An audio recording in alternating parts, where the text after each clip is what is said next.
नमस्कार, मैं अनिल गलगली।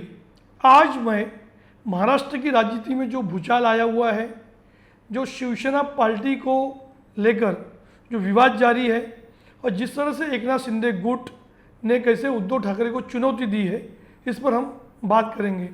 आप सब जानते हैं कि किस तरह से शिवसेना में एक प्रकार का विद्रोह उभर कर आया है।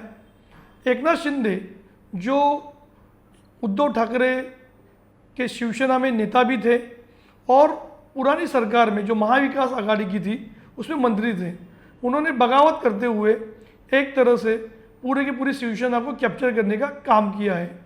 जब इस तरह का विद्रोह हुआ तो निश्चित तौर पर एकनाथ शिंदे ने अपना दावा जो ठोका है उसे लेकर भी हम बात करेंगे। शिवसेना को इस तरह का विद्रोह कोई नया नहीं है।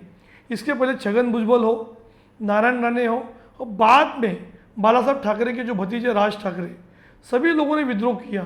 मगर ये विद्रोह और जो पुराने विद्रोह, इसमें ज़मीन आसमान का फ़र्क इसलिए है क्योंकि अभी एकनाथ शिंदे सिर्फ विद्रोह करके रुके नहीं हैं।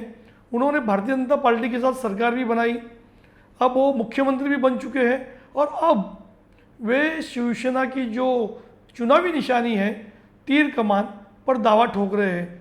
अगर हम पुराने मामलों में जाते हैं कि किस तरह से मुलायम सिंह वर्सेस अखिलेश सिंह यादव का मामला था, तब भी जब शिकायत हुई तो चुनाव आयोग ने एक कमेटी का गठन किया और अखिलेश सिंह को उनकी जो निशानी थी साइकिल देने का काम किया।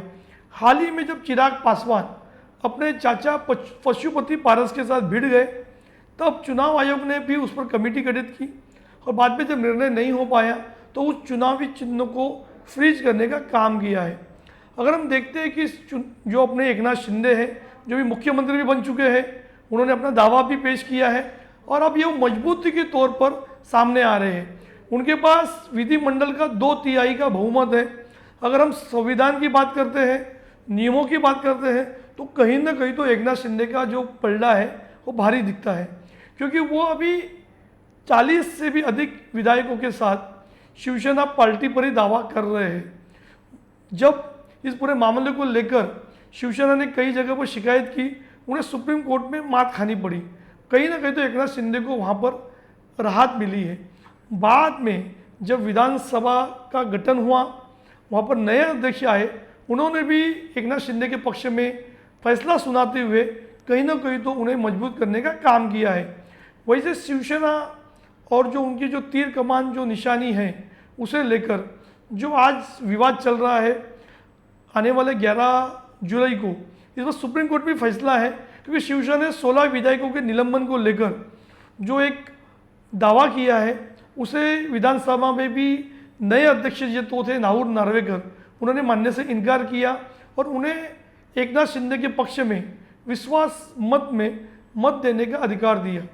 तो अगर 11 जुलाई को जो फैसला आता है वो तो आएगा, लेकिन जिस तरह से हम अखिलेश सिंह बनाम मुलायम सिंह यादव, चिराग पासवान बनाम पशुपति पारस का मामला देखते हैं तो कहीं ना कहीं तो शिवसेना का जो चुनावी चिन्ह है एक खतरे में पड़ गया है।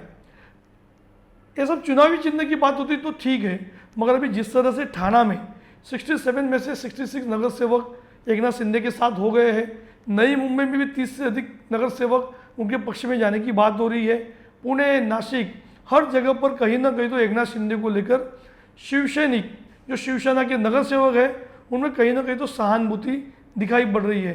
मुंबई मनपा में भी इसी तरह की बात हो सकती है।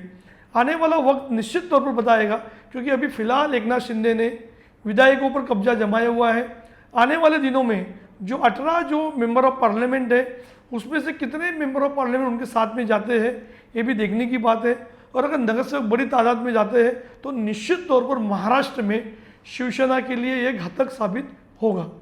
धन्यवाद।